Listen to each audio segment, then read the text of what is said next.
Rowan liked to go to the cemetery to think. It was a quiet place, a peaceful place.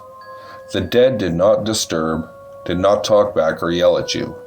Not that her parents ever yelled at her, but they yelled at each other, and that was enough. She went to the cemetery a lot to get away from them and from the world in general. Tonight was no different. The cemetery was closed at night, but that didn't stop Rowan. She had found wire cutters in her father's toolkit in the old musty garage. The toolkit had been stuffed carelessly in a corner of the garage, unused for years, but the wire cutters were still sharp, though tarnished. Rowan had cut one long line in the chain-link fencing far from the huge stone arches that led into the cemetery. Just enough for her to pull back and push herself through. She felt guiltier about cutting the fence than she did about entering the cemetery at night. After all, this was her home away from home. But cutting the fence was vandalism. Tonight the moon was full and beautiful. It shone a very bright light on the tall old tombstones that surrounded her. They were so majestic in their own morbid way, standing up to announce to anyone they cared to see that someone that had once been alive and on the earth was now there in the ground, or perhaps far, far away in some other life, or in heaven. Rowan didn't know. She thought on it often. She was so interested in looking up at the moon that she walked right into them. "Ah, look, it's a little girlie," cried one of the boys. "Well, isn't that just special?" another said. The one she had ran into grabbed her by the waist, much to Rowan's surprise and horror. She was completely caught off guard. She hadn't seen them there in the shadow of the large pine trees. There were 3 of them. By the look, they were high school students, older than she was by a few years. She saw one holding a beer can. Rowan's first instinct was anger. What were they doing in her cemetery? She pushed her hands against the boy's chest, trying to get away from him. She nearly succeeded. Unfortunately, he had a tight grip on her. That's when her anger turned to fear. "Let me go," she nearly screamed. "Oh, no screaming, girlie. Just be quiet and no one gets hurt. Mainly you," the boy laughed. He looked her up and down. "Well, not really my type, but she'll do." "Yeah," another boy agreed. Rowan squirmed to no avail. She knew she was in very serious trouble. She wished her father would show up. She wished her father knew where she was. Or anyone. Just then, a deep, throaty snarl began from the shadow of the trees. A huge timber wolf stepped from the darkness into the moonlight. His thick gray and black fur shone in the moonlight, as did his rather large, menacing fangs. "Oh shit! Oh shit!" The boy holding Rowan let go of her and backed away quickly. He backed over a rock and fell to the ground, scrambled backwards on his ass and managed to get back up. He looked at his friends and yelled, "Run!" They did. Rowan stood her ground. She wasn't afraid, though she couldn't say why. There was this strange shimmer. Rowan couldn't describe it exactly. It was as if the air changed, as if colors merged and swirled and the wolf became particles, then reformed into a human boy with longish, thick black hair. Still, Rowan stood her ground. She waited, shocked but not entirely surprised. After all, had she not just been saved by a timber wolf from certain rape by a pack of high school boys? "Hello," the boy said. "Hi," Rowan managed. She was started to think that she was at home dreaming all this. You're not dreaming," the boy wolf said, as if reading her mind. "I've seen you here before. Often." "I'm Alaric. What's your name?" "Rowan," she paused. What are you?" She felt immediately rude for asking and blushed. "Well, I'm a shapeshifter," Alaric smiled. "And you aren't afraid to show people that?" Rowan asked. She was sure she was dreaming now. "I'd never really show anyone, but as I said, I've seen you here before, watched you, and can tell you were, how should I put it, cool?" He smiled again. You aren't really dreaming, but you should probably get home. It's late. I'll be here tomorrow night if you want to come see me and we can talk more about it." She just nodded and walked away, looking over her shoulder several times to see if he was still there. He was. Rowan watched Alaric walk through the cemetery before her, leading her to where he claimed to spend most of his time. He walked with a certain natural grace. He was talking about the cemetery, telling her things she was sure, but she was having trouble focusing on that. Right now she was remembering how he had said he had seen her often, and Rowan was wondering if she should find the fact that he had been watching her creepy or charming.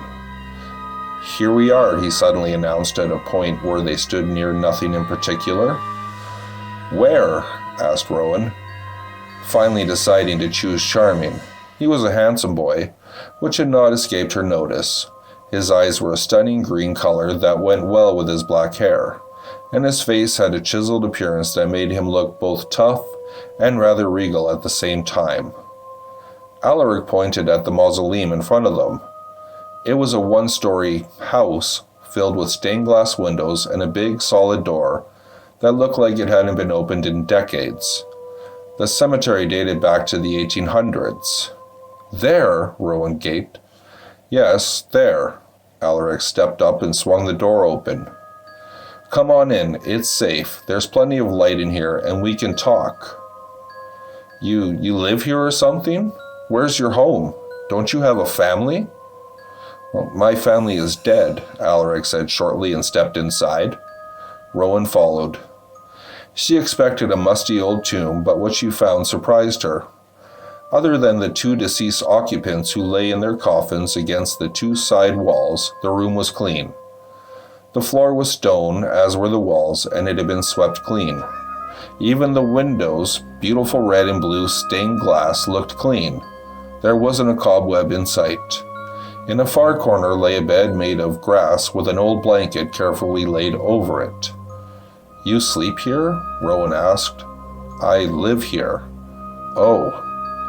She had always thought of it as her cemetery, but she felt no jealousy now, only wonder that a boy can live in a cemetery all alone. "I'm sorry, I have no chairs to sit in." Alaric jumped up and sat on one of the coffins. "Oh," Rowan repeated. She was at a loss for words. It was enough that when she had returned to the cemetery tonight, he had been waiting. It hadn't been a dream after all. She struggled slightly, but was able to get on the other coffin. She felt a twinge of guilt for sitting on someone's final resting place. "Ask me anything," Alaric said. He seemed ecstatic to have company. "Well, how long have you been alone? I mean, we are alone, aren't we?" She looked around. "Yes, too long." He paused. "Years." Rowan gaped. She couldn't imagine being so alone so long or living in a mausoleum. On the other hand, it sounded so thrilling, but on one other so lonely. "Well, how old are you?" she asked. He frowned. "What age are you, Rowan?" 14. "Me too," he answered too quickly. He saw the look of suspicion on her face. I don't really remember," he admitted. "It's hard when you don't celebrate birthdays with anyone." Rowan thought about that. No one to give you presents or a cake. Even her parents took time out of their fighting to celebrate her birthday. "So," she paused. "May as well just jump in. You can change shape?" Alaric smiled. "Yes, I can, to any living thing." "Well, how long have you been able to do that?" "Well, since forever, I guess." Alaric explained how his father had taught him how at a very young age, and how his father had taught him before that. "It's passed down generation to generation," he said. "Is it like being a werewolf?" "I don't know any werewolves," Alaric laughed. "But when a shapeshifter dies, they always go back to their true form. So I guess in that way, they are all like werewolves." Rowan asked Alaric if it hurt to change. He told her it had at first, when he was young and learning, but now it didn't. It was natural to him. "Can you show me something? One of your favorite forms?" Rowan asked. The air began to shimmer and change around Alaric. The color of his hair and clothes began to run together and turn to particles, and she could no longer see him clearly. They spun in the air in a beautiful rainbow pattern. Then suddenly he was gone, and in his place stood a very large coal-black raven. Rowan gasped. The raven spread its mighty wings and flew over to her coffin. It stood by her side and looked at her with Alaric's bright green eyes. "Incredible, beautiful," Rowan whispered. Again the air shimmered. This time she could feel it because Alaric was so close to her. She felt the energy against her arms and face, not unlike static electricity, but much stronger. The colors blurred once more, and then Alaric sat beside her. He was grinning. "Can you teach me how?" Rowan asked excitedly. "Unfortunately, no. You have to be born with it, or have a shapeshifter die near you, and you can have their essence go into you." "Oh, wow," Rowan smiled. Rowan started sneaking out of her bedroom window every night to go see Alaric. She wasn't worried about being caught. Her parents rarely paid any attention to her. Sometimes they would sit in the mausoleum and talk. Sometimes they would walk the cemetery. She told them everything about her life, how her parents were constantly fighting, and how they ignored her. How she only had one friend at school who would never come over because of her parents, and whose house she only rarely visited.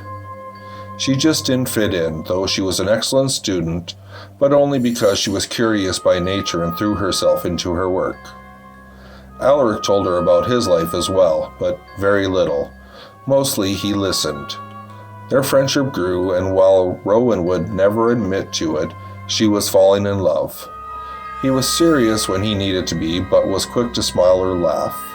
They laughed a lot. It was an overcast night that Rowan showed up at the cemetery crying. Storm clouds threatened the sky. Rain wasn't far away.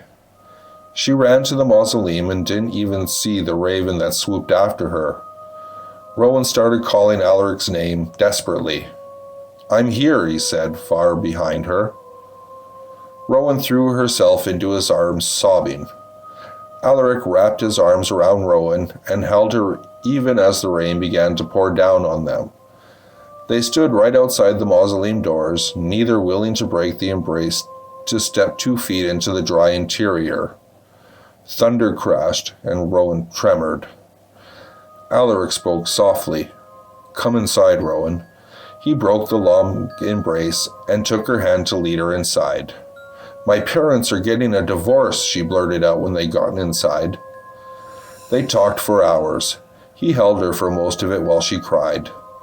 Alaric didn't say much, perhaps not knowing what to say. Still, he was there, and slowly she calmed down. "I should see you home," he said. "You'll walk me?" Rowan sniffled. "Yes, the storm is over." They walked in silence. Alaric had never walked her home before. They held hands, and Rowan felt happy despite everything. They started to pass a gas station with a mini-mart in it, and Rowan stopped. "Let's get something to drink." Alaric laughed. "Like our first date, except I have no money to buy the lady anything." "Well then, I'll buy the gentleman something." Rowan grinned. She felt joy she had never felt before. Alaric opened up the door, and Rowan stepped inside. She was still looking back at Alaric, grinning, or she would have seen the deadly danger ahead of her. Alaric did see it, and he knew immediately what was going to happen.